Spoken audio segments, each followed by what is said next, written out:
So here's a problem using the division theorem. A little harder than just a basic problem or a calculation, but a nice example of using the division theorem.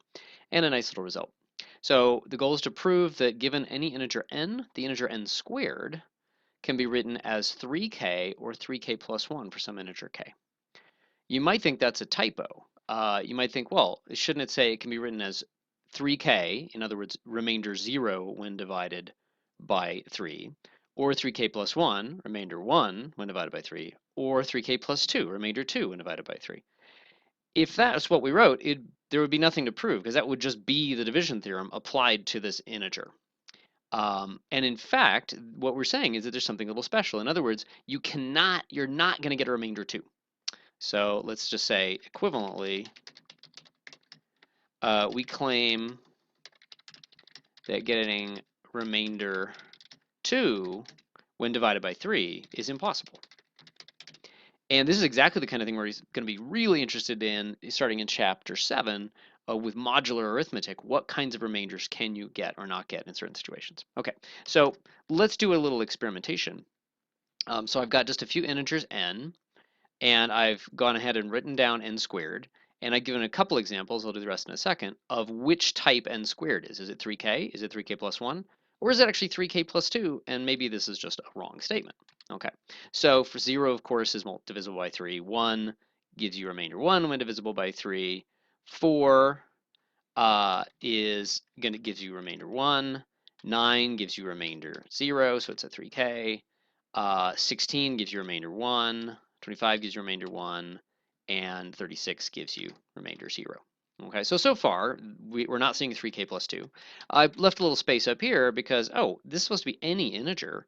So what if n is chosen to be negative? Oh, wait a minute. That gives us the same thing as 1. And minus 2 would give you the same thing as 2, and minus 3 would give you the same thing. So there's really no need to do those separately. Okay. So just understanding 0 and the positive integers is going to be enough because of the properties of n squared.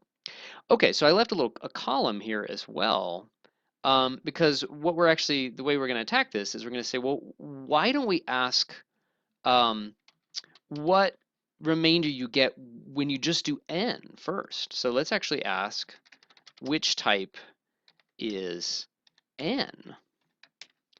Okay, because the division theorem tells us something about any integer when you divide that guy by 3. So let's see. Okay, minus 1 when you divide it by 3, that actually has remainder 2 because it's minus 3 and then plus 2. So that's actually a minus 2. That's a 0. That's a 1. Or sorry, it's plus 2. And we know that this is a basic application of the division theorem, that we're only going to get remainder 0, 1, or 2. It has to be some integer between 0 and 3 minus 1, which is 2. Okay, so this is remainder 2, because it is 2, back to remainder 0, remainder 1, remainder 2, and then back to remainder 0. And notice the pattern, of course, the remainders ratchet up until you get to a multiple of 3, and then it goes down. So it just goes 0, 1, 2, 0, 1, 2, repeated forever. Okay, so let's notice what we have. Well, if the remainder of n was 0, if n is divisible by 3, well, duh, you squared something that's divisible by 3, it's going to be divisible by 3. And so we're getting something with remainder. Oh, I guess I used different notations here. I'm sorry. This really, I should have said like 3k plus 2. And this is like 3k. I guess I changed my mind as to what 3k plus 1. I just put the remainder here. But let me be consistent. Probably simpler to just put the remainder, but I want to emphasize the algebra a little bit more than that. Okay, so when you have no remainder, it's divisible by 3, then its square is divisible by 3. When you have remainder 1, it looks like you get remainder 1 again. And then it looks like if you have remainder 2 for n, which is totally possible for n, the interesting thing is it seems to be that you get remainder 1 for n squared. And so that seems to be the key as to what's happening. Okay, so now, very much like in some other videos I've been doing recently, we're going to take that and we're going to be more algebraic about it. Okay, so the key is that there's only 3 possibilities for what n is. And then we're just going to look at what that tells us. So n equals 3k. Okay, so what's n squared? Very similar to a lot of the basic problems we do. We look at what a theorem says and we use that to activate logic in algebra. The logic here is that there's 3 cases. And the algebra is that in each one of those cases, we can express n as something more explicit, either 3k or 3k plus 1 or 3k plus 2. And we're just going to see what happens when we square that. So this is 3k quantity squared. Well, of course, that's 9k squared. If you want to make it really explicit, it's 3 times 3k squared. Okay, so that's going to have, that is 3 times, ooh. Now here's one of those things that can be annoying. It's not a big deal, but the statement was, I want n squared to be able to be written as 3k, or 3k plus 1 for some integer k. Well, I've now written it as 3 times 3k squared, which is not the letter k. So we just want to change a letter here. So let me actually just change the letter here. Let's just say L is the integer here. It really doesn't matter how you do it, and it's not a big deal. Okay. So this is definitely 3 times some integer, namely 3 times this other integer, L squared, if we just set k equals 3L squared. That's not a big deal. I don't want to emphasize it too much. But if you're wondering, wait a minute, I thought it was supposed to be 3k and it ends up being 3 times 3k squared. The main thing is what we're really trying to prove is that it can be written as 3 times some integer, or 3 times some integer plus 1. It doesn't, the names aren't super important. Okay, so now what's the next possibility? We've dispatched that pretty well. If n is 3l plus 1, then n squared is 3l plus 1 quantity squared. Aha, we get to use some actual algebra. 9l squared plus 6l plus 1.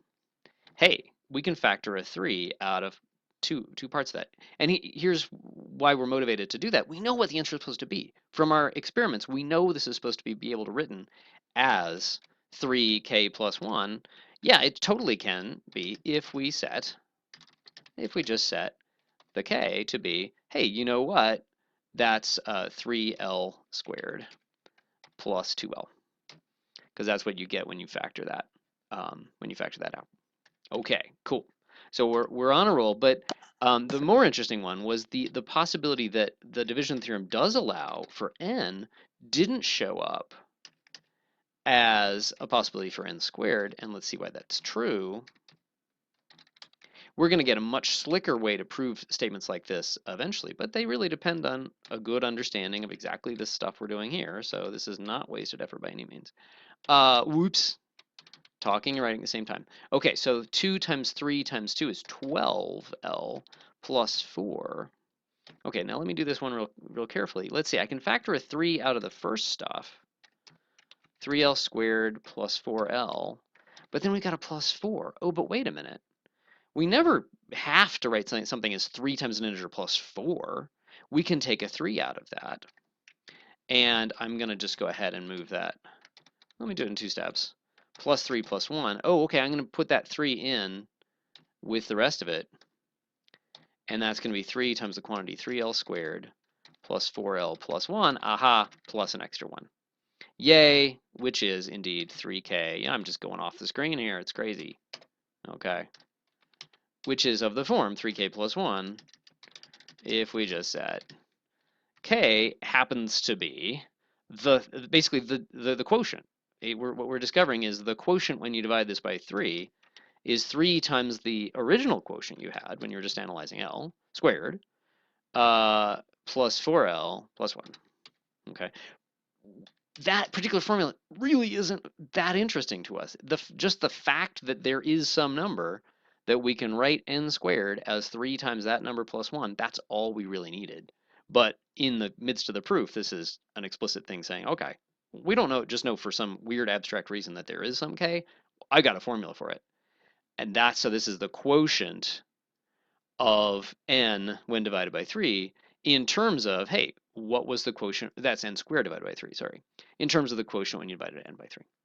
It's a very typical kind of proof that, well, again, we have the logic in terms of the cases, and then that gives us an avenue into algebra, making something more explicit, getting a handle on getting us to sink our teeth into it using these algebraic formulas, and then realizing, oh, that tells us something about the numbers.